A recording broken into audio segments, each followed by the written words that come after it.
আপনার যদি রোজার নিয়ত থেকে থাকে, অর্থাৎ আপনি খেয়েছেন, তখনই আপনার ইন্টেনশন থাকে যে হ্যাঁ কালকে আমি রোজা রাখছি, জাস্ট এটুকু যদি আপনার মনে থাকে তাহলে ইনশাআল্লাহ আপনার রোজা হয়ে গেছে। রোজার জন্য সাহারি খাওয়াটা ফরজ বা ওয়াজিব নয়, সাহারি খাওয়াটা সুন্নাহ। কোনো কারণে সে যদি মিস হয় তাহলে একটা সুন্নাহ তরক হলো, অর্থাৎ আপনি বলতে পারি আমরা যে একটা সামান্য ছোট্ট ত্রুটি থাকলো কিন্তু এর কারণে রোজা হবে না, ব্যাপারটা সেরকম নয়। সাহারিতে কোনো না কোনো কিছু হোক, সামান্য একটু পানি হোক, সামান্য একটু খেজুর বা অন্য কিছু খাওয়া সুন্নাত। আপনি কিছুই খাননি, তাতে রোজা হয়ে গেছে, আপনার 30টা রোজা, টেনশনের কোনো কারণ নেই।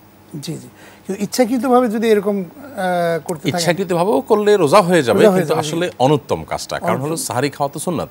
সাহারি খাবার সম্পর্কে নবীজি বলেছেন যে ফাইন্না তাহসাহরু ফাইন্না ফিস সাহরি বারাকাত, তোমরা সাহারি খাবার খাও কারণ সে খাবার একটা আলাদা কল্যাণ রয়েছে।